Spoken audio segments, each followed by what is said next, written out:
ومن والاه ولا حول ولا قوة إلا بالله وبعد. Syukur dan syukur kita panjatkan pada Allah Subhanahu wa taala. Begitu banyak Allah berikan nikmat pada kita semuanya, khususnya nikmatul iman wa nikmatul Islam. Dan nikmat pagi ini kita bisa menunaikan kewajiban, melaksanakan bakti dan juga bukti kehambaan kita pada Allah Subhanahu wa taala dengan menunaikan sholat subuh kita. Maka syukur kita karena bantuan Allah dimudahkan untuk melaksanakan perintahnya, untuk menyegarkan jiwa dan memberikan hak makanan bagi jiwa dan juga ruhiyah kita. Asbahna wa asbahal mulku lillah walhamdulillahi la syarikalah la ilaha illa huwa wa ilaihin nusyur. Asbahna ala fitratil Islam wa kalimatil ikhlas wa ala dini nabiyina Muhammadin sallallahu alaihi wasallam wa ala millati abina Ibrahim hanifa wa ma kana minal musyrikin. Hadirin insyaallah maka rahmati Allah, melanjutkan kajian surat Al-Kahfi ayat yang ke-9 insyaallah. Kita buka bersama dengan membaca basmalah. Bismillahirrahmanirrahim. Hadirin insyaallah maka rahmati Allah. Lanjutan dari tafsir Ibnu Katsir surat Al-Kahfi ayat yang ke-9. A'udzubillahi minasyaitonirrajim. Bismillahirrahmanirrahim. Am hasibta anna ashabal kahfi war-raqim kanu min ayatina ajaba idh awal fidyatu ilal kahfi faqalu rabbana atina min ladunka rahmah wa hayyi' lana min amrina rashada فضربنا على آذانهم في الكهف سنين عددا ثم بعثناهم لنعلم أي الحزبين أحصى لما لبثوا أمدا. Hadirin insyaallah wa rahmati Allah. Qala al-muallif rahimahullah, hadza ikhbarun min Allah ta'ala an qissati ashabil kahfi ala sabilil ijmal wal ikhtisar. Rangkaian ayat dari ayat 9 sampai ayat 12 ini adalah penjelasan Allah secara global dari kisahnya ashabul kahfi, ya, al ijmal wal ikhtisar dari ringkas. Ini globalnya ada di ayat 9 kemudian sampai ayat 12. Kemudian rinciannya, detailnya peristiwa kisah itu di ayat 13 dan selanjutnya. Nahnu naqussu 'alaika naba'ahum bil haqq. Jadi formatnya format global, kemudian dirinci di ayat setelahnya. Tsumma basataha ba'da dzalika faqala. Kemudian Allah menjelaskan, membeberkan pada kita semuanya. Kemudian Allah berfirman, am hasibta, yakni ya Muhammad, wahai Muhammad, anna ashabal kahfi, sesungguhnya ashabul kahfi warraqimi kanu min ayatina ajaba, ay laisa amruhum ajiban fi kudratina wa sultanina. Kisahnya ashabul kahfi itu bukan sesuatu yang luar biasa dan suatu yang ajib, aneh bagi kami, kata Allah yang maha qadir dan juga maha mampu. Fi kudratina, dalam kemampuan kami Allah, wa sultanina, dan kekuasaan kami. Sesuatu itu luar biasa dari sisi kita. Kalau dari sisi Allah, kun fayakun, masya Allahu kan, wa ma lam yasha lam yakun. Allah berkehendak, kun, jadilah, maka jadi. Atau apa yang Allah kehendaki pasti terjadi. Masya Allahu kan, wa ma lam yasha lam yakun. Apa yang Allah kehendaki kana akan terjadi, wa ma lam yasha, dan apa-apa yang Allah tidak kehendaki tidak akan terjadi. Itu Allah itu ala kulli syai'in qadir. Kalau kita ya enggak, dari sisi kita itu mukjizat. Dari sisi kita itu sesuatu yang disebut khariqul adah, menyalahi atau membedai kebiasaan. Dari sisi kita itu enggak masuk akal. Dari sisi kita aneh, ajib, ajabah. Tapi dari sisi Allah enggak.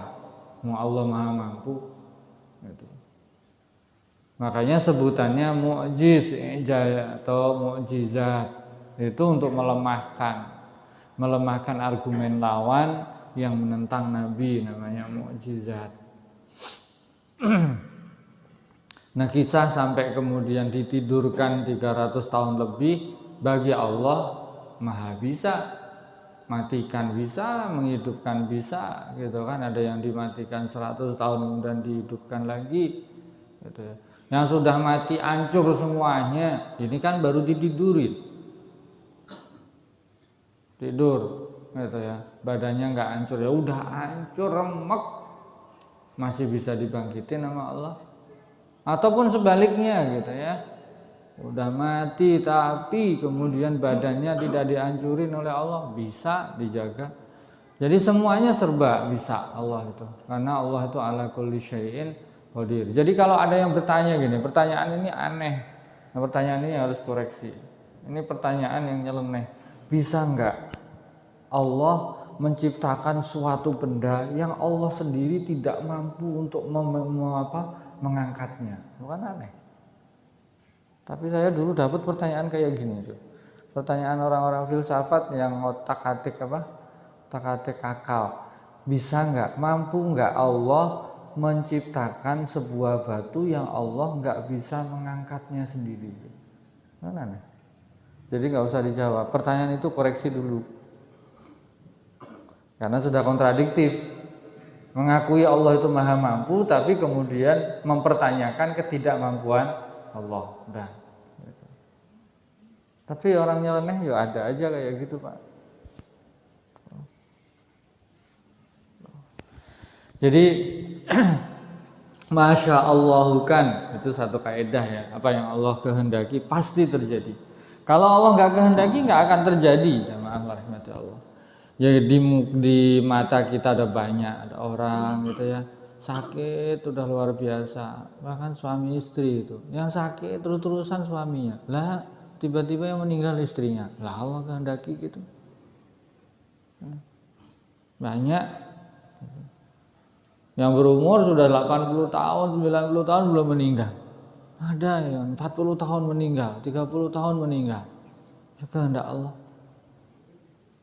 Fa inna khalqas samawati wal ardi wa ikhtilafil laili wan nahari wa taskhiris syamsi, sesungguhnya penciptaan langit wal ardi dan bumi, wa ikhtilafil laili wan nahari, dan perbedaan malam dan siang, wa taskhiris syamsi, dan penguasaan Allah kuasai, Allah tundukkan asyams matahari, wal qamari, dan bulan, wal kawakibi, dan bintang-bintang, wa ghairi dzalika minal ayatal azimah, dan yang lainnya yang merupakan tanda-tanda kekuasaan Allah yang agung, adalah yang menunjukkan ala qudratillahi, atas kemampuan atau maha qadirnya Allah, ala kulli syai'in qadir, wa annahu ala ma yasha'u qadirun, bahwa sesungguhnya Allah itu terhadap apa yang Allah kehendaki qadirun, maha mampu, wala yu'jizuhu syai'un, tidak ada yang melemahkan Allah. A'jaba min akhbari ashabil, a'jab itu lebih luar biasa, min akhbari ashabil kahfi, dari kisahnya ashabul kahfi. Kisah ashabul kahfi udah luar biasa, nggak usah heran, bagi Allah itu mah biasa. Allah kehendaki terjadi, yang lebih dari itu juga banyak, gitu kan. Hadirin rahmatullah Allah, para nabi itu mempunyai mukjizat. Disebut mukjizat karena ajaza yu'jizu, melemahkan, dan itu ya tujuannya adalah menjadi argumen para nabi bahwa apa yang dibawa itu hak dan musuhnya itu batil, sedangkan yang menentang itu dalam kondisi batil itu lemah, maka itu menjadi argumen untuk melemahkan argumentasi lawannya para rasul. Makanya mukjizat itu mukjizat. Nah, kita ini sering menggunakan kalimat mukjizat untuk yang lain juga, tapi secara bahasa itu aslinya. Itu aslinya ada karomah, ada ma'unah, gitu ya. Ada sesuatu yang luar biasa Allah berikan kepada orang soleh, orang mukmin, itu pertolongan Allah. Gitu kan? Ada orang koma sudah 1 bulan atau mungkin 1 pekan, 2 pekan. Tuh kan, dokter sudah memvonis ini udah nggak ada harapan. Tapi ya kan, untuk sembuh nih butuh mukjizat. Nah, kita sering kan nyebutnya gitu ya. Butuh mukjizat. Itu kalau secara bahasa sih monggo. Tapi secara makna hakikinya aslinya bukan mukjizat. Tapi kita nggak familiar menggunakan itu. Ini butuh mukjizat dari Allah, gitu ya, untuk bisa sembuh. Karena nggak mungkin secara medis. Aslinya butuh ma'unah dari Allah, bantuan. Karena mukjizat itu secara khusus aslinya untuk para nabi, tujuannya dari maknanya saja itu melemahkan siapa gitu ya. Itu kan untuk nentang, makanya Nabi Musa gitu, ada penentangnya, pukulin tuh tongkat, dilemparin tuh tongkat jadi ular, pukulin ke laut belah, tangannya dimasukkan ke ketiak, keluarin bersinar. Nabi Ibrahim kemudian dibakar hidup-hidup tapi ternyata dingin, nggak kena kebakar, dan seterusnya. Ada yang kemudian onta yang keluar dari batu. Rasulullah juga banyak Pak, tapi jamaah banyak yang nggak, kemudian kita ini nggak begitu familiar dengan mukjizat-mukjizat Rasulullah karena ketutup dengan mukjizat Al-Quran. Nggak ada lagi. Mukjizat itu rata-rata hampir ya semua para nabi mukjizatnya ya ketika itu saja. Dan itu aja. Ketika itu, saat itu, Nabi Musa tuh nggak bisa kemudian mukul-mukulin lagi ke laut bolak-balik, ya nggak bisa. Ya ketika itu aja. Terus ngelempar ular lagi gitu, nggak bisa. Ya kebutuhannya ketika itu aja. Itu mukjizat-mukjizat fisik. Nabi Ibrahim dibakar gitu. Ya ketika itu. Tapi Al-Quran terus, Nabi sudah nggak ada, masih sampai sekarang, sampai yaumil qiyamah. Inna nahnu nazzalna dzikra wa inna lahu lahafizun. Allah jagain tuh Al-Quran. Dan orang kemudian nulis tafsirnya menjelaskan nggak cukup satu, Ibnu Katsir, ada lagi tuh kan Batu Qadir, terus itu kan. Memang nggak cukup itu orang Arab dengan bahasa Arabnya para ulama dengan satu penjelasan gitu kan terkait Al-Quran. Ternyata masih banyak gitu. Koleksi terkait tulisan tafsir itu kan yang ditafsiri itu juga, tapi kitab tafsirnya kok banyak kan gitu. Karena memang kandungannya luar biasa. Terus saja gitu ya, nggak habis-habis. Nah, mukjizat fisik Rasul kan, Rasulullah itu pas di perang Badar ya, dari tangannya keluar air, ada minum para sahabat. Rasulullah SAW terkait dengan Rum Romawi dikalahkan, itu gulibatir Romu fi adnil ardi wa hum min ba'di walabim sayaghlibun. Itu kan kisah, itu juga mukjizat. Nggak ada yang tahu kecuali Nabi. Isra Mi'rajnya Rasul, itu yang besar-besar. Tapi Rasulullah bagi makanan nggak habis-habis, gitu kan, pas perang Khandaq, gitu. Sih banyak, tapi ketutup dengan Al-Quranul Karim. Gitu. Jadi tidak ada yang tidak mungkin bagi Allah. Allah berkehendak kun fayakun, gitu aja. Jadi jamaah rahmati Allah, nggak usah mempertanyakan Allah. Kalau mau berdoa, gitu ya, sakit. Dokter kemudian menyatakan ini dan itu, doa aja, tetap doanya, gitu kan, minta diberikan kesembuhan dan seterusnya. Nggak perlu kemudian kata dokter gitu ya, kata dokter udah nggak ada harapan, ya Allah segera matikan, bukan gitu juga. Gitu. Itu kan dokter. Kalaupun gitu loh, ini ada udah menjelang ajal gitu kan, mungkin sakarat gitu, koma atau apa itu juga bukan minta mati doa yang diajarkan, tapi Allahumma ahyini in kanatil hayatu khairan li wa tawaffani in kanatil wafatu khairan li. Ya Allah, hidupkan aku kalau kehidupan itu lebih baik bagiku, dan matikan aku kalau kematian itu lebih baik bagiku. Kalau orang lain mungkin kita nungguin orang yang sakaratul maut sudah beberapa hari gitu ya, atau keluarga gitu ya, tuh koma gitu ya, koma dan sakaratul maut. Kok enggak titik-titik gitu, kalau koma enggak titik-titik, enggak wafat itu. Bukan kemudian ya Allah ini ngerepotin banget, udah berhari-hari gitu kan, segera matikan aja lah, nggak boleh gitu, nggak boleh. Rasul ngajarin itu Allahumma ahyihi gitu ya, ya Allah hidupkan dia dengan hidupan normal alias sembuh kalau memang kehidupan itu lebih baik bagi dia, kasihan berat ya Allah, tapi wafatkan dia kalau wafat itu baik bagi dia. Ada yang kemudian ikhtiar anjuran para ulama dibacakan surat ad-dukhon atau ar-ra'd gitu ya, dan seterusnya lah, ditalkin gitu kan, atau diperdengarkan ayat Al-Quran di sampingnya gitu. Itu bagian dari ikhtiar semuanya ya, nggak boleh kemudian putus asa dan menghakimi, karena Allah yang maha tahu. Ada orang koma udah berhari-hari aja kemudian sadar dan hidup normal lagi gitu kan, ada aja kan seperti itu. Jadi kisah Ashabul Kahfi enggak satu hal yang luar biasa bagi Allah, luar biasa bagi kita, pelajaran bagi kita. Kama qala Ibnu Jurayj an Mujahid am hasibta anna ashabal kahfi warraqimi kanu min ayatina ajaba yaqul qad kana min ayatina ma huwa ajab min dzalik. Masih ada ayat-ayatku kata Allah yang lebih luar biasa dari kisahnya Ashabul Kahfi. Tuh. Ada yang saya tidurin sampai 300 tahun lebih, ada yang lebih dari itu.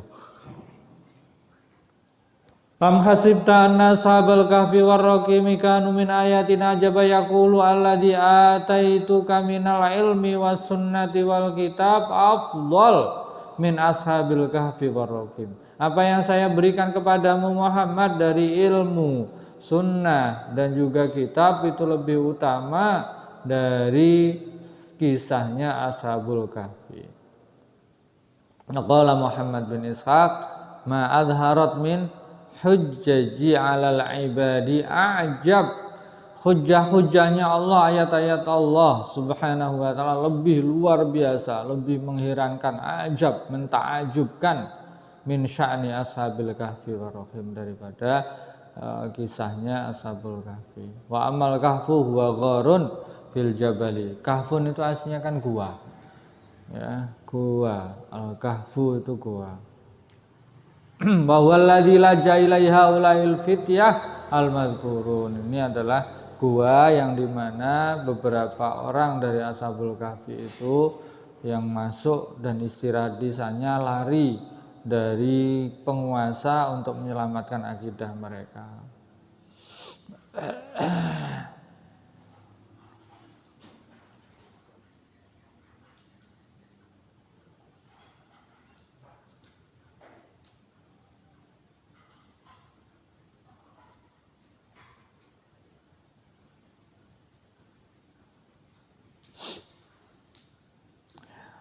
Wa qala Ibnu Jurayj akhbarani Wahab bin Sulaiman an Syu'aib al-Jibai anna isma Jabal al-Kahfi. Ini namanya apa ini ya? Ada beberapa, ada Banjalus atau dan seterusnya ini. Yang jelas itu tempat di mana gua itu hakiki ada, dan tempat itu kemudian dijadikan tempat pelariannya para Ashabul Kahfi. Kitabum marqum. Idh awal fityatu ilal kahfi, ketika awal tinggal ataupun nginap al fityatu, fityah itu para pemuda, ilal kahfi ke dalam gua. Faqalu, mereka kemudian berkata Rabbana. Nah ini doanya mereka. Rabbana ya Allah atina, berikan kepada kami min ladunka dari sisi engkau rahmatan, rahmat, wahai dan sediakan lana bagi kami min amrina dari urusan kami rasyada, ar-rusdu. Ar-rusdu itu ada cukup banyak makna. Ar-rusdu itu as-sadat, ketepatan dalam bersikap dan ketepatan dan kebenaran dalam melakukan berbagai hal. Ada juga ar-rusdu itu kan kedewasaan, minta kedewasaan. Yukhbiru ta'ala an haula'il fityah alladzina farru bidinihim min qaumihim. Ini adalah Allah mengkisahkan para pemuda yang lari dengan agamanya dari kaumnya.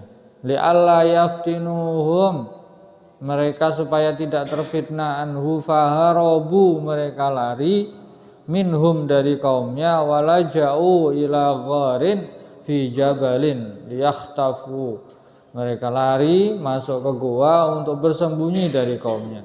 Faqalu khina dakhalu, dan ketika mereka masuk, sailina minallah, mereka minta berdoa kepada Allah. Rabbana atina min ladunka rahmah wa hayyi lana min amrina rasyada. Hab lana min indika rahmah tarhamuna biha wa tasturuna an qaumina. Jadi berdoa pada Allah agar diberikan rahmat dan ditutup posisi mereka, jangan sampai ketahuan dari musuh mereka. Min amrina rasyada. Wahyi lana min amrina rasyada ay wa qaddir lana min amrina hadza rusydan ay ij'al akibatana rusda. Ya, satu hal yang benar. Wa ma qadaitu lana min qada'in faj'al akibatahu rusda. Rusdu atau Allahumma akhshin akibatana fil umuri kulliha. Ini beberapa doa yang diajarkan Rasulullah. Pertama, doa yang di Al-Qur'an ini bagus digunakan. Khonifillah, bapak-bapak merahmati Allah. Kalau makna ar-rusyd itu kebenaran dan juga lurus, kita minta sama Allah, kemudian diberikan taufik, kemudian diberikan kemudahan untuk tetap dalam jalannya. Ar-rusyd. Rabbana atina min ladunka rahmah wa hayyi lana min amrina rasyada. Hadirin, kita itu minta sama Allah itu luar biasa. Sehari kita minta itu mulai dari bangun tidur itu minta rahmat, minta maghfirah, minta keberkahan, minta rizki gitu ya, luar biasa. Dan nggak boleh bosen, nggak boleh bosen, terus saja. Terutama minta ampun, minta rahmat. Dan ini suka dirangkai. Kebutuhan kita itu rahmat Allah, keberkahan dari Allah, maghfirah dari Allah Subhanahu wa taala. Kemudian minta maafnya Allah. Kalau minta maaf ini digabungkan di akhir surat Al-Baqarah. Waghfir lana, maaf. Wa'fu anna waghfir lana warhamna anta maulana fansurna 'alal qaumil kafirin. Jadi Allah tuh ngasih kesempatan dan bimbing kita luar biasa. Ya, mulai minta rahmat, minta maghfirah. Hadirin, tadi ketika subuh, ketika maghrib, nungguin dari satu sholat berikutnya, nungguin gitu ya, itu didoain malaikat. Dan ketika kita kemudian menunaikan sholat, sejak kemudian sholat takbiratul ihram, itu berapa kali kita minta rahmat dan minta maghfirah. Jadi kalau kemudian kita sadar betul, tahu Pak ya, sholat itu dingehin, nah kok dingehin sih bahasanya. Jadi betul-betul kita konsen, apa yang kita minta itu benar-benar gitu loh. Itu benar-benar kita nggak nyisa dosa Pak. Sehari semalam kalau kita kelola dengan baik, nggak banyak-banyak. Coba kita urut. Bangun tidur, alhamdulillahilladzi ahyana ba'dama amatana wa ilaihin nusyur. Kita sudah memuji Allah. Kemudian kita sholat. Mau sholat tahajud ataupun sholat witir, nanti qobliyah, tadi qobliyah subuh ataupun dan ba'da subuh. Setiap sholat itu, kenapa kemudian ada hadis antara satu sholat dengan sholat berikutnya itu penghapus dosa. Begitu takbiratul ihram, jamaah pakai Allahumma ba'id, itu minta ampun. Mangga, mau iftitah mana aja silahkan. Allahumma ba'id baini wa baina khotoyaya kama ba'atta bainal masyriqi wal maghrib. Kalau muji Allah, ya Allah akbar kabira, sampai kemudian itu kan ini wajjahtu wajhiya lilladzi fataras samawati wal ardh hanifan muslima wa ma ana minal musyrikin inna sholati, ini udah satu satu apa? Satu komitmen gitu kan, proklamir kita, inna sholati wa nusuki wa mahyaya wa mamati lillahi rabbil alamin la syarikalahu wa bidzalika umirtu wa ana minal muslimin. Tapi kalau minta ampun tadi, ya Allah jauhkan antara aku dengan kesalahanku seperti engkau jauhkan antara timur dan barat. Udah cukup di situ, minta dibersihin dari semua dosa, dibersihin dan dicuci dengan air salju, air embun, dan juga air birma'i wasalji wal barodi, dengan air, kemudian dengan air es gitu ya, dan juga air embun. Nah itu habis, itu udah berhenti di situ, kita baca Fatihah gitu kan, minta ditunjukin jalan kita, belum nanti ayat. Begitu kita ruku, yang pakai subhana rabbiyal azimi, memuji Allah. Kemudian yang menggunakan subhanakallahumma wabihamdika Allahumma ighfirli, itu tasbih, tahmid, tahlil, kemudian minta ampun nama Allah. Jadi bagusnya memang divariasi, jangan fanatik. Cocok nggak? Karena setiap bacaan itu ada tujuannya. Kan Rasul pakai semua. Kenapa Rasul kok pakai ini, pakai ini, pakai ini? Karena sejatinya kita minta semua. Nah, kita ini kan kadang fanatik. Subhana rabbiyal azim itu baik, subhana rabbiyal a'la itu aja. Padahal bacaan Rasulullah bukan itu aja. Udah gitu yang parah, yang beda kemudian dipelototin. Ya ngapain? Mau itu juga Rasul pakai, yang ini pakai. Yang bagus pakai aja semua, gantian gitu loh. Kan riwayatnya sahih semua. Dan gak perlu dibentur. Mana yang paling sahih nih? Kabiro wajahtu subhanakallahumma bihamdika ataukah Allahumma ba'id. Bukan pasnya untuk dibenturin, pakai gantian aja. Mau Rasul menggunakan doa iftitah itu sampai 7, ya gantian. Pas sholat sunnah pendek gitu kan, cepet pakai subhanakallahumma bihamdika Allah wa tabarakasmuka wa ta'ala jadduka wa la ilaha ghairuk. Atau mungkin Allahu akbar kabira alhamdulillahi katsira subhanallahi bukrata wa asila. Sampai di situ. Ya jangan sampai enggak iftitah lah, meskipun itu sunnah.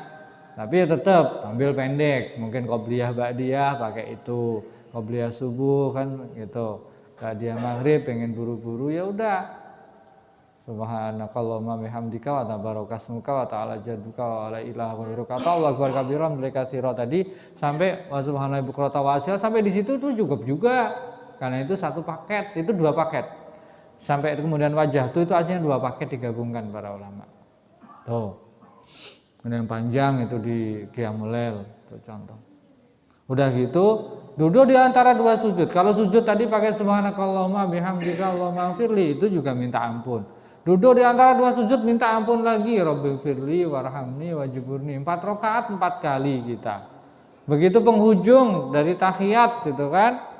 Sampai kemudian minta perlindungan dari Masihid Dajjal, dilanjutkan dengan Rabbana dzalamna anfusana. Sebelum salam. Begitu salam pertama kali kita disuruh istighfar. Kalau kita serius, ternyata kita minta ampunnya itu udah bolak-balik. Bukan kepedean gitu pasti diampun gitu loh. Kalau kita seriusin, kita ngeh betul gitu ya. Diduduk di antara 2 sujud saja sudah 4 kali. Kemudian habis sholat 3 kali minimal. Sampai kemudian nanti sore atau pagi ada zikir pagi petang, baca sayyidul istighfar, gitu kan, baca sholawat. Terus begitu malam mau tidur disuruh zikir dulu, tasbih, tahmid, tahlil, takbir, kemudian tahlil sekali, jadi total 100. Disuruh minta ampun sama Allah 3 kali. Astagfirullahaladzim alladzi la ilaha illa huwal hayyul qayyum wa atubu ilaih. Hadisnya Imam Tirmidzi ya, pesan Rasulullah, nasihat Rasulullah pada Ummul Mukminin Aisyah. Jadi peluang pengampunan Allah itu sabrek kalau kita seriusin tuh sholat kita sampai selesai gitu ya. Salam minimal istighfar 3 kali, minta diselamatkan Allah pakai Allah mantas salam minkas salam, baca tasbihnya atau baca tahlilnya la ilaha illallah la syarikalah lahul mulku wa lahul hamdu yuhyi wa yumiitu wa ala kulli syai'in qadir. Kita dijaga Allah. Kalaupun kemudian itu dari sisi fadilah penjagaan Allah, tapi di sisi lain itu pahala nggak ada bisa nyaingin kita pahalanya kecuali yang memang membaca lebih dari kita. Itu aja. Jadi banyak peluang-peluang itu. Maka belum ketika wudhu, ya jagain wudhu. Ketika wudhu dosa muka kita, mata kita digugurkan oleh Allah. Jadi Allah itu udah baikan banget gitu loh. Allah itu luar biasa gitu, ngasih kesempatan kita sadar atau tidak itu untuk kemudian memanfaatkan dengan baik. Ini ya. Jadi ini juga doa. Ya, cukup banyak doa-doa. Nah, bapak-bapak nanti perhatikan, doa-doa dalam Al-Qur'an itu semuanya itu pakai Robbana. Cek. Semua pakai Robbana. Bukan Allahumma. Rabbana atina, Rabbana ighfir lana wa li ikhwanina alladziina sabaquna bil iman. Rabbana atina min ladunka rahmah wa hayyi lana min amrina rasyada gitu kan. Rabbi, Rabbana atau Rabbi. Pokoknya pakai Rabb, bukan Allahumma.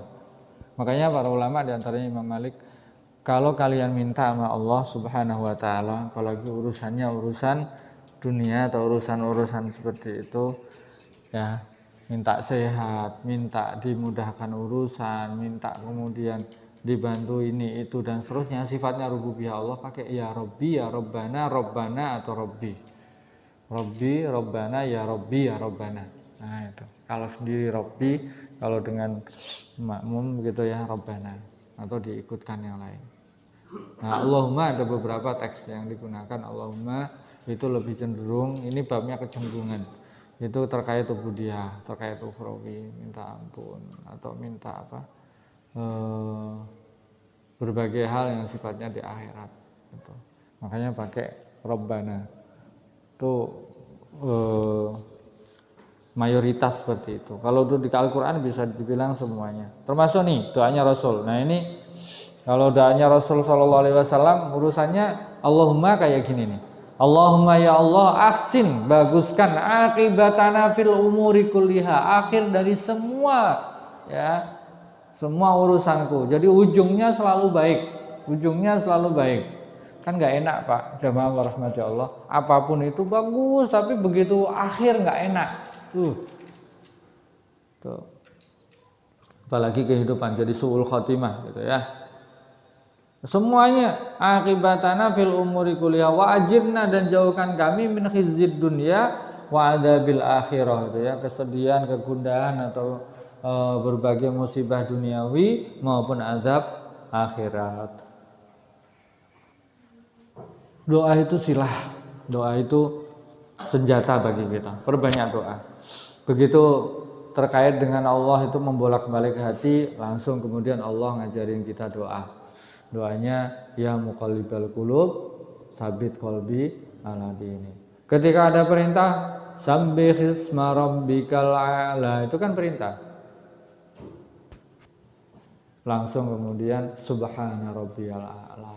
Allah kemudian Rasulullah membaca subhana rabbiyal a'la. Fasabbih bismi rabbikal azim. Rasul kemudian instruksikan jadikan itu bacaan sujud rukuk kalian. Begitu juga kemudian idza jaa nasrullahi wal fath wa ra'aitan nasa yadkhuluna fi dinillahi afwaja fasabbih bihamdi rabbika wastaghfir innahu kana tawwaba. Jadikan itu dalam bacaan sujud dan juga rukuk kalian. Subhanakallahumma wa bihamdika Allahumma firli, itu jadinya. Itu kan saya perintah semua. Langsung. Rasulullah dijadikan bacaan salat ya, rukuk sujud. Fadarabna ala adhanihim fil kahfi sinina adada alqaina alaihimun nauma. Jadi di telinganya enggak difungsikan, artinya ditidurkan oleh Allah. Hina dakhalu ilal kahfi fanamu sinina katsira. Nah, ini penjelasannya masih global. Nah, nanti ayat berikutnya itu sampai Rasul masukkan mereka, Rasul balik tiap hari gitu ya, dibolak-balik gitu ya. Sehingga kalau orang tidur itu di satu sisi terus gitu kan, pasti bisa lecet apa dan seterusnya, apalagi di tanah. Jadi digeser terus dibolak-balik sama Allah. Itu nanti di ayat berikutnya. Ditidurkan sekian tahun, 300 tahun lebih.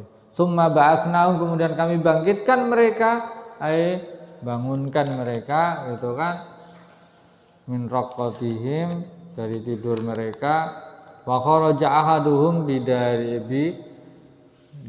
bidarahimin ma'ahu liyashtari lahum biha ta'aman ya'kulun. Kemudian mengutus salah seorangnya untuk membawa beberapa dirham membeli makanan. Nah, disitulah baru ketahuan. Kama sayati bayanuhu, bagaimana akan datang penjelasannya, wa tafsiluhu, dan detailnya, walihadza qala tsumma ba'atsnahum lina'lama ayyul hizbaini ahsa lima labisu amada.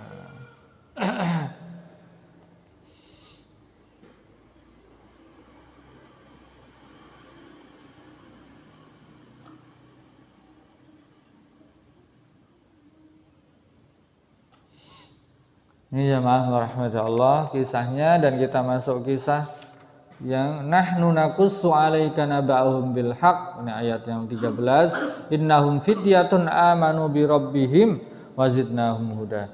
Min huna syara'a fi bastil qissati. Buru-buru langsung kemudian disusul dengan penjelasan kisah wa syarhiha dan syarahnya. Fadzakara ta'ala annahum fityatun wa hum syababun. Sampai di sini kita coba bahas ini nanti satu ayat 13. Wa hum aqbalu lil haqqi wa ahda lis sabil. Allah membuat permisalannya nih anak muda. Kan bisa saja yang tua kan kehendak Allah. Tapi Allah pilihin tuh yang muda. Jadi Allah ngasih contoh supaya kita itu dek gitu loh. Ini anak muda tuh masih mestinya pengen seneng-seneng, tapi demi agamanya dia ninggalkan semua itu ya, kemudian bersembunyi. Ini anak muda. Kenapa? Aqbalul haq, lebih menerima gitu loh, mudah menerima terhadap kebenaran. Wa ahda lis sabil, ya, lebih menerima petunjuk jalan. Minasyuyuh, daripada yang tua. Alladzina qad atau ghamasu fi dinil batil.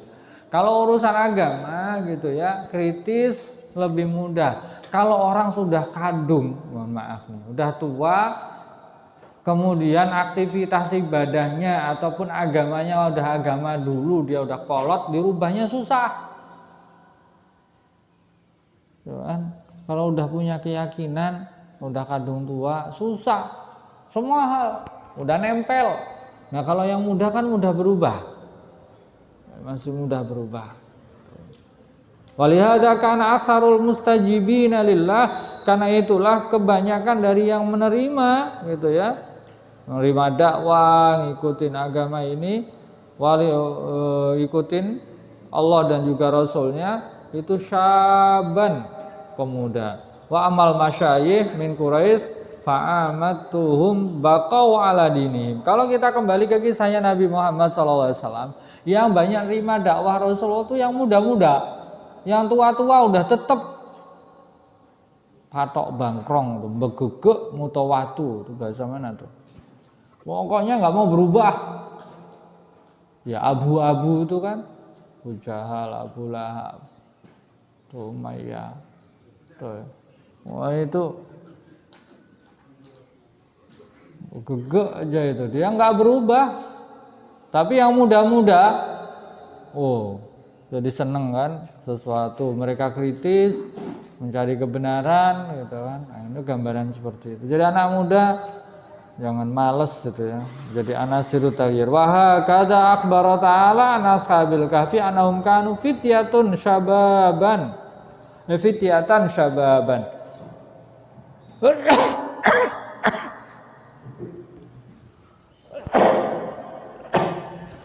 Qala Mujahid balaghani annahu kana fi adanin ba'duhum kartah yakni al-halaq fa alhamahumullahu rusydahum wa atahum taqwahum fa amanu bi rabbihim ay i'tarafu lahu bil wahdaniyah wa syahidu annahu la ilaha illallah.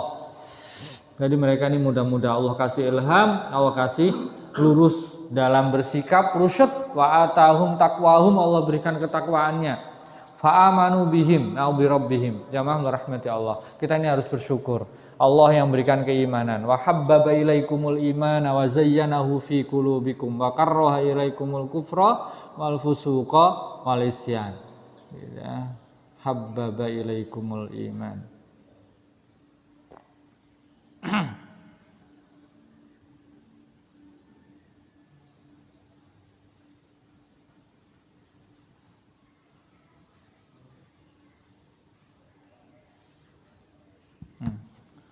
Wa alamu anna fikum Rasulullah law yuti'ukum fi katsiri minal amri la'anittum walakinnallaha. Ini di sini. Jadi jamaah rahmati Allah, kita hari ini mau ke masjid, sholat, enak kasihnya tidur, dan itu seneng kita. Sholat subuh seneng, baca Quran seneng, sedekah seneng. Padahal itu berat semua. Enakan tidur, buru-buru berbagi sama orang, enakan makan sendiri kan gitu. Kalau bicara enakan, tapi ternyata kita itu seneng itu semua, dan itu bahagia kita. Berlelah-lelah, mau umroh, haji, duit iya kepake, tenaga iya, seneng. Itu kenapa? Walakin Allah habbaba ilaikumul iman. Allah buat kita cinta, senang dengan keimanan, dengan kebaikan. Wa zayyanahu fi qulubikum, dan Allah buat indah tuh. Yang berat-berat itu jadi indah, jadi enak. Sholat subuh itu bagi orang tertentu berat, bagi kita indah, senang. Bahkan ketinggalan itu kita kerasa, aduh gitu kan ya. Itu berarti Allah sudah habbaba ilaikumul iman. Ya orang berbagi kan ngurangin harta, tapi justru kita bahagia. Kenapa? Habbaba ilaikumul iman wa zayyanahu. Allah buat kita suka melakukan kebaikan dan dibuat itu indah. Ngaji itu indah, zayyana itu kan dibuat indah. Baca Quran itu indah, sedekah itu indah, puasa itu indah, sholat itu indah. Zayyanahu fi qulubikum. Bantu orang itu indah. Tapi kebalikannya jadi jelek bagi kita. Wa zayyanahu fi qulubihim wa karroha. Allah buat kita ini membenci. Wa karra ilaikumul kufra, kekufuran, wal fusuqa, dan kefasikan, wal isyan, dan kemaksiatan. Ini semuanya yang membuat Allah kemudian kita jijik, ada perzinahan, kita nggak mau gitu kan. Ada kemaksiatan kita ngindar gitu ya. Ada rasa bahwa itu nggak baik bagi kita. Ternyata itu dari Allah Subhanahu wa taala. Termasuk kemaksiatan, ada kufuran, ada kefasikan, ada kemaksiatan. Ini aslinya kan dari paling tinggi kufur, kemudian fasik, pelaku dosa besar, isyan, kemaksiatan secara umum. Itu dibuat kita itu benci itu semua. Yang membuat benci Allah. Ulaika humur rasyidun, itulah orang-orang yang rasyidun, ar-rusyad gitu ya. Orang-orang yang mengikuti jalan yang lurus, ar-rusydu.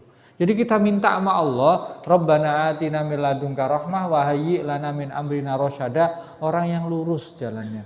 Kalau kita pakai ar-rusyad itu adalah rasyad, itu kedewasaan, jadi orang yang jangan ngambekan gitu loh Pak. Jadi kita minta sama Allah itu jangan kayak anak kecil. Itu anak kecil Pak. Apa-apa maunya diiming-imingin dulu sama orang tua. Sana beliin ini, mana untuk kue ya, gitu. Diiming-imingin dulu. Itu kan anak-anak, kekanak-kanakan. Kita ini kekanak-kanakan Pak ya, kadang. Tapi rusyad itu ya tanpa digituin kita udah gitu loh. Itu rusyad, rasyada. Lurus, lempeng gitu kan, karena diberi petunjuk itu. Jadi senang dengan kebaikan, nggak suka dengan kejelekan, gitu kan. Termasuk beberapa doa, kita gabungin coba. Allahumma arinal haqqa haqqa warzuqnat tiba'ah. Ini sama, gitu kan. Terus penutup, Allahumma qsim lana min khasyatika ma tahulu bi bainana baina ma'siyatika min ta'atika ma tuballighuna bi jannatak. Al-hadis itu ya juga. Ya Allah, berikan saya rasa takut yang menghalangiku untuk melakukan satu kemaksiatan kepadamu. Tuh. Jadi luar biasa dengan doa-doa seperti ini gitu ya. Itu anak-anak muda justru yang punya potensi luar biasa. Beri kesempatan mereka. Wa atahum taqwahum fa amanu bi rabbihim ta'arafu lahu bil wahdaniyah wa syahidu annahu la ilaha illa huwa. Kemudian mereka bersaksi tidak ada Tuhan yang berhak disembah kecuali Allah. Wazidnahum huda istadalla bihadil ayah wa amsalihha ghairu wahid minal a'immah kal Bukhari wa ghairu mimman daba ila ziyadatil iman wa tafadulihi wa annahu yazidu wa yanqus. Ayat ini adalah ayat dalilnya Ahlus Sunnah wal Jamaah bahwa iman itu bisa bertambah dan berkurang. Berbeda dengan orang Mu'tazilah, iman itu manteng aja, kagak naik kagak turun. Padahal iman itu naik turun, naik karena ketaatan, berkurang karena atau turun karena kemaksiatan. Al imanu yazidu wa yanqus, yazidu bi ta'ah wa yanqusu bil maksiyah. Naik turun. Tapi hilang. Kalau hilang namanya hilang keimanan itu berarti kufur. Tuh. Selama belum keluar dari agama ini dia masih punya keimanan, cuman keimanannya levelnya beda-beda. Keimannya Abu Bakar, Umar beda. Gitu ya. Jadi jamaah rahmati Allah, iman itu yazid wa yanqus. Itu kepercayaan dan keyakinan dari Ahlus Sunnah wal Jamaah. Ini dalilnya. Betul. Sebagaimana kemudian para sahabat yuk duduk bareng, nu'minu sa'atan, gitu kan? Tuh, mentajdid, memperbarui atau menyegarkan, meningkatkan keimanan kita. Tuh. Di iman itu naik dan turun. Yazidu bi ta'ah wa yanqusu bil maksiyah. Makanya nanti di akhirat itu sampai ada orang yang dikeluarkan dari api neraka paling terakhir, Pak. Yang masih menyatakan la ilaha illallah dan di hatinya masih ada mithqala dzarratin minal khair. Ini hadisnya. Ya. Allah Subhanahu wa taala itu Maha Rahman dan Rahim gitu ya. Ya Allah.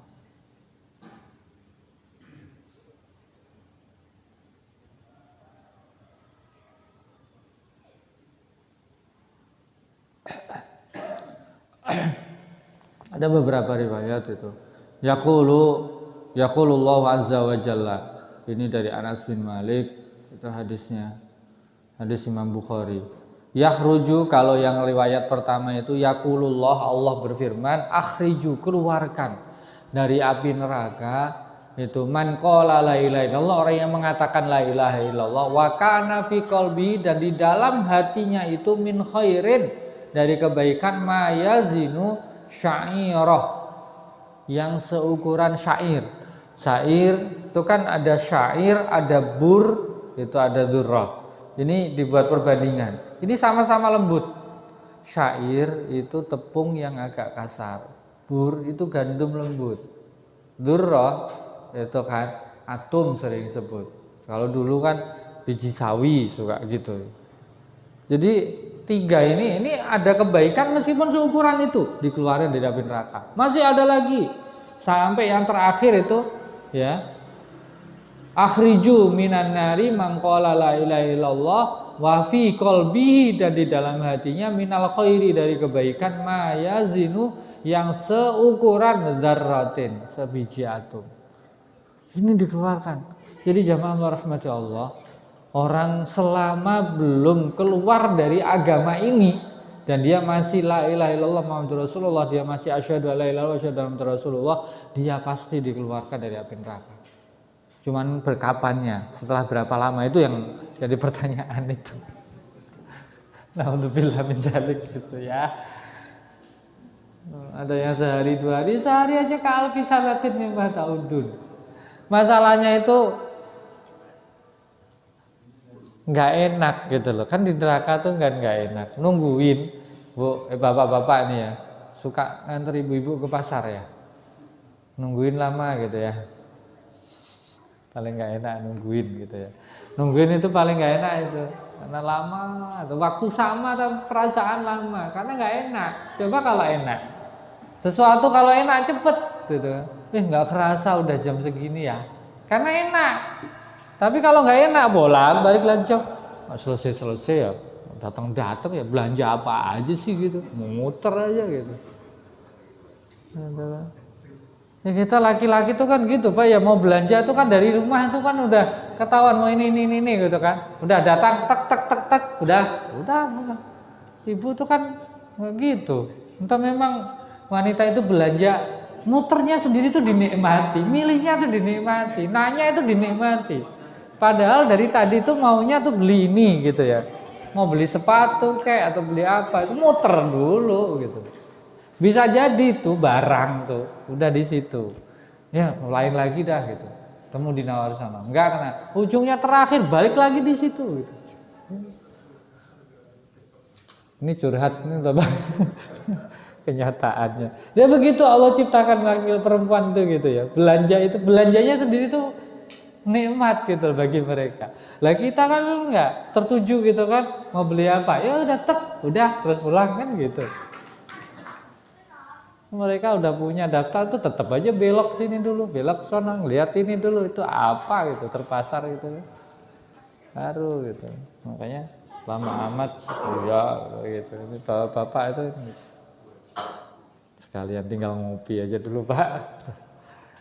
Allah.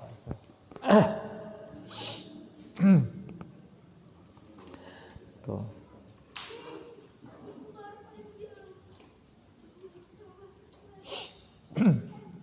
Mithqala dzarrah. Nah, kalau yang diriwayat Imam Bukhari yakhruju keluar. Kalau tadi Allah menginstruksikan, malaikat keluarin gitu ya. Tapi ujungnya hampir sama. Mithqala dzarratin minal iman. Tuh, wa fi qalbi waznu dzarrah minal khair wa qala Abu Abban dan seterusnya. Ini dari Kitabul Iman. Jadi selama dia masih punya keimanan, dia akan dikeluarkan oleh Allah dari api neraka gitu ya. Meskipun sampai di riwayat Imam Muslim ada orang yang paling terakhir masuk ke surga enggak pede sampai mundur lagi. Masih ada jatah untuk saya enggak gitu. Jadi itu jamaah rahmatullah Allah. Kita ini jadi pelajaran juga bagi kita. Pertama, iman itu naik turun. Demikian juga jangan menjustifikasi orang gitu loh. Nih, Allah ini luar biasa Maha Rahman Rahimnya. Selama masih punya keimanan tuh orang, dia masih punya hak untuk masuk ke surga. Dan Allah bisa mengampuni siapapun yang Allah kehendaki. Ya, kan ayatnya jelas. Allah mengampuni siapa yang Allah kehendaki. Innallaha la yaghfiru ayyusyraka bihi wa yaghfiru ma duna dzalika liman yasha. Allah berkehendak ngampunin dosa apapun itu sekehendak Allah, kecuali dosa syirik. Maksudnya ini dosa syirik ini juga dosa syirik ke bawah mati. Mau tidak mau harus pencucian dulu. Tapi untuk dosa selain dosa syirik, Masya Allah, Allah berkehendak sesekuat Allah. Mau diampuni Allah, sangat berpeluang untuk itu. Ya, banyak dosanya, didoain anaknya, gitu kan, hingga diampun Allah, disyafaati Rasulullah dan seterusnya. Tapi khusus dosa syirik itu yang 2 ayat dalam Al-Quran itu innallaha la yaghfiru ayyusyraka bihi wa yaghfiru ma duna dzalika liman yasha. Tapi kalau masih di dunia, masih berumur, masih belum mati, dia melakukan kemusyrikan, kemudian taubatan nasuha, ya diampun. Jadi ayat ini berlaku orang yang meninggal membawa dosa kemusyrikan. Ada orang meninggal membawa dosa kemusyrikan dan dosa selain dosa kemusyrikan. Untuk dosa kemusyrikan sudah pasti harus disanksi, dihukum, tidak diampun. Tapi untuk yang lainnya itu tahta masyiatillah, tergantung kehendak Allah. Kalaupun kemudian dihukum, Allah hukumin dengan keadilan. Allah tidak melebihi dari yang mestinya dia terima. Tapi Allah Subhanahu wa taala mengampuni karena rahmatnya, gitu ya, karena fadlnya. Itu Allah Subhanahu wa taala. Jadi Allah itu baikan banget. Nah, kalau Allah aja baikan banget dengan hamba-hambanya, nah kita ini jangan suka kemudian ngakimin orang seakan-akan kita yang punya surga neraka gitu loh. Jangan. Ya. Kita yang positive thinking aja lah. Allah itu Rahman Rahim gitu loh. Nah, itu baik sama hambanya. Nah, kembali kepada husnudzon kita gitu loh. Kalau kita baik sangka sama Allah, Allah baik kita. Kalau kita suudzon sama Allah ya jadinya jelek. Nah, ini jamaah dengan masyarakat, dengan siapapun gitu ya, selalu positive thinking gitu ya. Dengan siapapun. Termasuk mohon maaf gitu ya. Orang suul khotimah sekalipun mungkin ya. Tapi dia masih dalam kondisi iman, dia belum keluar dari agamanya. Nah, tetap dia dalam kondisi keislamannya. Mohon maaf kalau ada orang kemudian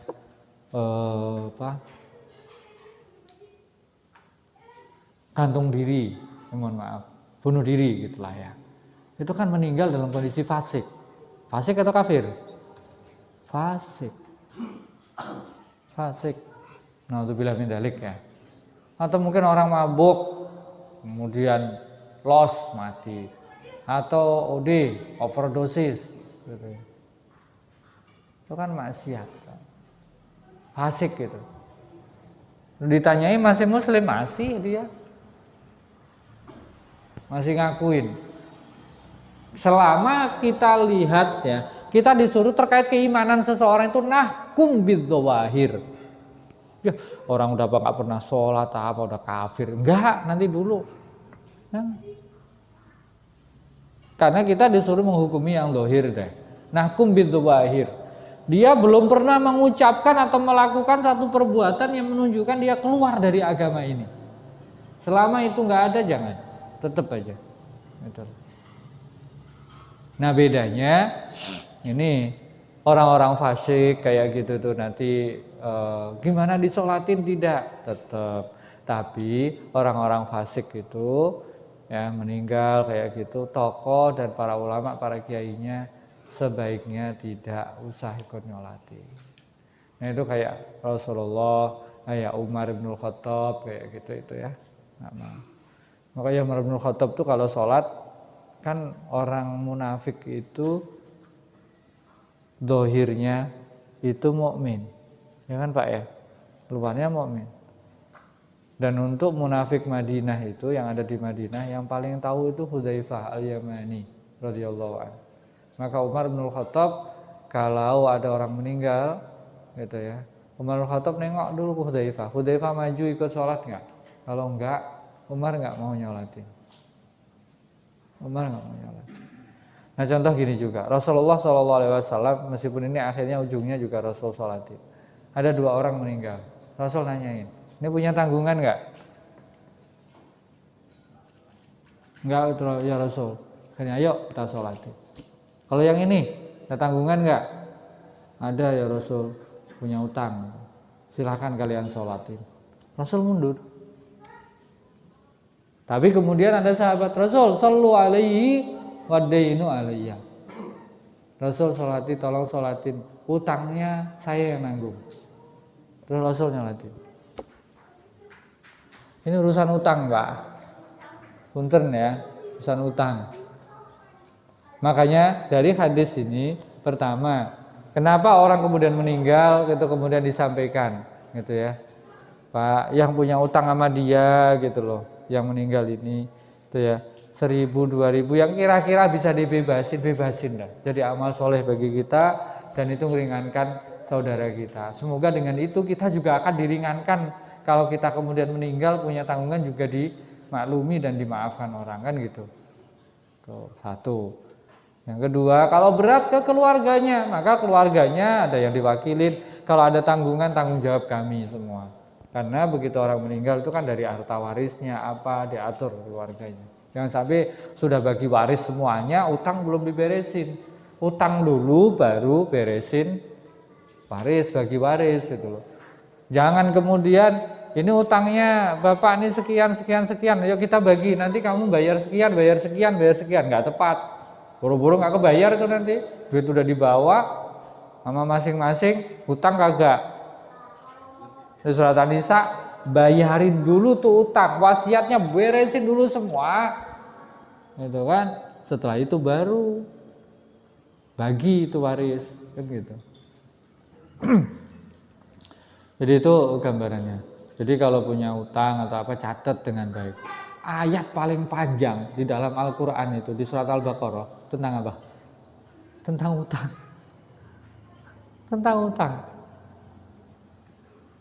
Dan kita juga minta perlindungan untuk itu ya. Jadi utang itu solusi kehidupan. Monggo silahkan utang piutang.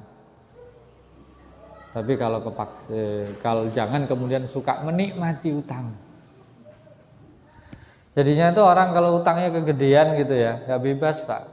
Jadi golabati daini wa qahrir rijal. Setingkat negara sekalipun nggak bisa berekspresi, berlaku atau melakukan sesuatu yang kemudian bebas karena punya utang. Makin gede makin terbelenggu. Makanya itu dirangkai min golabati daini wa qahrir rijal. Lilitan utang dan tekanan orang lain. Itu sepaket. Kalau sudah kelilit utang, dia akan tertekan, nggak bebas ya. Paling tidak dengan yang bersangkutan, yang diutangin. Gitu ya. Jadi terkait orang-orang fasik gitu kan, tokoh masyarakat sebaiknya tidak ikut nyolatin. Tapi tetap sholatin. Tapi yang lainnya. Selama tidak keluar dari agama. Kalau jelas-jelas dia sudah memproklamirkan keluar dari Islam, nggak boleh. Nah, bungkus saja udah. Tuh, bubur. Nah, dirahmati Allah, untuk anak-anak muda dekatkan mereka dengan agama. Mereka lah nasirut taghyir ya, unsur perubah bagi bangsa ini. Saya tuh berharap banget ya Allah ngeliatin anak-anak di pesantren SMP, SMA sekarang pada ngapalin Quran gitu ya. Pinter ilmu fisika, matematikanya gitu kan. Tapi di saat yang sama hafal sekian juz gitu kan. Satu berharap 10 tahun, 15 tahun yang akan datang mereka yang pegang kendali negeri ini. Gitu ya. Jadi kan indah gitu loh.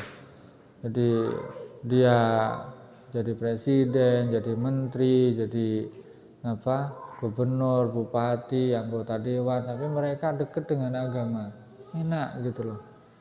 Ya. Jadi mikirnya itu, jadi nanti negeri ini jadi baldatun thayyibatun wa rabbun ghafur, bukan baldatun thayyibatun doang gitu loh. Rabbun ghafurnya enggak gitu loh. Ini repot, harus kita perbanyak orang baik gitu. Nah, yang lama-lama inilah udah abkir, udah pinggir lah, udah gitu loh. Itu ya kalau nggak bisa dirubah ya biarin lah, sunatullahnya kan pasti meninggal juga kan, mau bertahan berapa tahun lagi gitu loh, 10 tahun lagi yang umurnya 60 kan sudah 80 masih gitu kan, punya power, ya udahlah gitu. Kalaupun dia mau maksiatnya untuk diri sendiri saja, jangan ngajak-ngajak kan gitu. Tapi kalau masih punya power itu ngajak maksiat, itu buat maksiat, melegalkan maksiat, itu repotnya di situ tuh Pak. Maksiat bukan dia saja yang maksiat, dia yang legalkan, dia kemudian nyebarkan, nah itu yang repot gitu. Maksiat sendiri-sendiri mah nggak berpengaruh banyak kan gitu. Ini hadirin rahmati Allah. Jadi optimisme kita gitu ya. Saya tuh perhatiin karena saya di dunia pendidikan dari dulu gitu ya, 12 tahun sejak 2001 ya berarti. Ngeliatin nama-nama gitu beda dengan nama-nama usia kita dan sebelumnya sama bapak-bapak kita. Itu sudah satu perubahan. Cari nama anak sekarang. Ya itu mundur 10 tahun lah saya ngurusin kan gitu. Ini nama yang jelek nggak ada. Nama itu bagus-bagus gitu ya. Orang perhatiin nama saja diperhatiin. Hapunten, yang ketemplokan nama atau dapat nama itu Jawa banget, yang Sunda banget gitu. Bukan kemudian jelek enggak. Tapi itu satu gambaran gitu loh. Orang mindset itu terjadi perubahan, sampai nama pun gitu kan. Berubah. Namanya itu kalau enggak kemudian ya pasti ada makna lah. Hapunten gitu ya. Yang dari Jawa itu dengan nama-nama itu kan kadang mohon maaf, Pak Sujono, Pak Sugianto, Pak Eko. Ya itu kan khas. Ya dari Sunda itu kan mulai dari Pak Acep, Asep, Endang gitu kan. Nah anak sekarang mau jadi Sunda sekalipun, Asepnya nggak ada, Acepnya nggak ada, udah nggak ada semua. Udah Ahmad, Muhammad, itu Fatih, Fahri, itu indah-indah. Dan saya termasuk sampai sebelum punya istri pun sudah dimintain nama. Begitu sudah nikah gitu kan, dimintain nama. Ini nama-nama bagus udah pada dimintain orang. Begitu saya punya anak, siapa lagi ya gitu. Udah pada diambil. Udah cukup sering gitu Pak saya. Mulai dari nama ditanyakan cek saat susunan tata bahasanya bener enggak kan bahasa Arab gitu kan. Oh ya, kurang pas gitu kan. Ataupun dia minta namanya gitu kan. Silaturahim, Pak diminta nama atau apa itu sejak sebelum nikah itu. Jadi begitu nikah punya anak itu Allah karuniai anak perempuan semua. Akhirnya saya kasih nama bunga semua. Ada Naura, ada Nisrina, ada Yasmin gitu ya. Jadi Melati, Mawar Putih dan bunga gitu. Udah saya lanjutannya aja Nisrina Hanun gitu. nama-nama itu saya jadi. Tapi insya Allah lah. Bagus. Ini jamaah rahmati Allah, anak muda, dekatkan dengan agama, dekatkan dengan ilmu kauninya, sesuai dengan kemudian kemampuan dan kelebihannya. Insya Allah negeri ini dipegang oleh mereka semua, gitu loh. Jadi berubah sekarang susah, ya sudah, nanti aja ada masanya lah insya Allah. Wa alam bisawab, jazakumullah khairan katsira. Ini udah kelewat suruknya ya, sampai ayat 13. Ada pertanyaan enggak? Mungkin berapa saat mungkin kalau ada pertanyaan? Enggak Pak Haji? Enggak. Oh iya. Kalau misalkan presiden kita bisa utang, itu kalau sampai dia meninggal kok masih kalau diselamatkan tidak diselamatkan. Saya nggak ada dari tanggung. Pak itu seluruh penduduk Indonesia lahir itu udah punya utang Pak. Kalau dibagi gitu loh. Kalau hitung-hitungan bagi-bagi utang Pak ya. Ini soal hitungan perbandingan antara jumlah utang negeri ini dengan jumlah penduduknya. Kita lahir itu, bayi lahir itu kalau mama ditanggungnya itu oleh rakyat tuh udah kan kebagian utang berapa tuh hitung-hitungannya gitu. Tuh. Enggak Pak, itu bukan kemudian utang individu gitu ya. Jadi enggak kemudian kita jadi kena mau presidennya atau siapapun itu udah utangnya utang institusi itu udah. Utang institusi gitu, udah. Tapi jangan jual pulau lah untuk bayar juga gitu loh. Atau jual kebijakan itu juga nggak bener. Ini kan aslinya salah kelola Pak gitu loh. Tuh, maka dari itu jangan sampai kemudian ya utang dulu. Ini negara kemudian banyak utangnya akhirnya dikendalikan yang ngutangin gitu. Nggak punya power. Gitu. Oh mau bangun utang semua gitu. Iya. Subhanallah. Tapi memang kelola Pak, tata kelola. Punten ini kan ya. Saya di tingkat kabupaten gitu loh. Tingkat kabupaten itu meskipun kemudian nanti ya kita di legislatif, eksekutor tetap di sana gitu. Ini kok pola gitu ya. Pola pengelolaan keuangan daerah dan PAD maupun APBD ini pola yang dari dulu tuh nggak berubah. Kalau terus-terusan nggak akan ada perubahan. Terus terang tahun ini gitu kan kami di Badan Anggaran itu sampai ke RKA Pak. Biasanya global. Tapi kami tahun ini nanti mungkin ada yang orang di dinas apa itu. Kami minta sampai ke RKA. Mungkin yang paham terkait dengan APBD gitu. Rigid sampai ke bawah. Sebelumnya kami mah global, percaya aja. Akhirnya gitu kan kita yang punya hak budgeting menentukan, kita yang netapkan, kalian yang nikmati, tapi kemudian kami yang dimintai tanggung jawab ditanyain gitu. Repot. Sampai ke RKA kita cek gitu. Ini belanja apa ini gitu. Kelihatan itu RKA. Ke global untuk ini kan biasanya posturnya aja. Dari kelihatan percaya aja. Enggak sekarang. Di tahun ketiga ini kami sampai ke RKA untuk APBD 2023. Nah di situ itu saya mulai belajar itu. Biasa ngeliatin tafsir Pak gini gitu ya, ngeliatin anggaran angka. Jadi ini ternyata negeri ini juga ya, pengelolaannya kaya gitu Pak. Potensi PAD Kabupaten Bogor itu tinggi sekali. Mau atau tidak, dan butuh legacy gitu ya. Goodwill dan policy-nya itu harus betul-betul. Dan itu bukan 1-2 orang dan butuh waktu untuk itu. Ini contoh. Jadi ini babnya bab kebijakan, utang institusi. Kalau ada yang meninggal gitu, kita ini bangsa Indonesia semua punya utang nih. Gitu. Jadi kalau meninggal harus ada ikrar dulu, kita bebasin gitu. Enggak perlu. Ya, termasuk siapapun itu ya. Ini utang institusi, insya Allah. Kita doa aja dikelola dengan baik negeri ini, orang yang baik, perbanyak orang baik di pengambil kebijakan insya Allah. Tidak bisa ditutup bahwa orang-orang yang kemudian punya keinginan jelek itu ada selalu. Sampai Rasul meninggal pun al-batil itu masih ada. Tapi dakwah itu adalah meminimalisir kebatilan, mengambil powernya dipindahkan kepada yang hak, yang punya power adalah pengendalinya orang yang baik, kan gitu. Jadi kalau kemudian kemaksiatan hilang total 100% clear, nol, nggak ada, nggak mungkin. Tapi yang ada adalah meminimalisir, mengecilkan kebatilan, membesarkan al-haq. Powernya kebatilan yang jelek yang mengendalikan ini dipindahin, kan gitu. Ya, akhirnya kemudian kan kemaksiatan nggak punya porsi dia, yang umum, apalagi ngajak-ngajak gitu ya. Nggak. Kalau maksiat sendiri-sendiri, enggak. Termasuk kekufuran. Rasulullah SAW meninggal masih ada yang kufur, masih.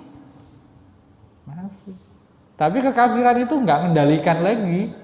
Fathu Makkah udah kendali ada di kaum muslimin, gitu loh. Bukan lagi mereka yang mengendalikan. Jadi ambil kendali, penentu kebijakan itu orang baik. Anak-anak kita tadi gitu, kita berharap mereka lah nanti yang pegang kendali kebijakan dan mereka anak-anak yang baik gitu kan, yang akan pegang semua kebijakan yang ada ekonomi, politik gitu kan, sosial, budaya. Indah tuh kalau yang pegang mereka. Karena kita memang tugas kita adalah menjadi hamba Allah ya. Mama khalaqtul jinna wal insa illa liya'budun, dan yang kedua inni ja'ilun fil ardi khalifah, memakmurkan bumi ini. Wallahu a'lam. Cukup? Ada lagi? Astagfirullah. Ya udah sampai di sini ya, ya 13. Insyaallah nanti kita lanjutkan kisah Ashabul Kahfi. Ya, kita baca nanti insyaallah. Kita semoga ketemu di pertemuan yang akan datang.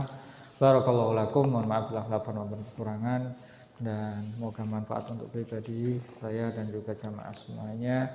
Dan tadi satu konklusi bagi kita semuanya, anak muda mempunyai power, arahkan dengan baik potensinya dengan baik. Yang kedua,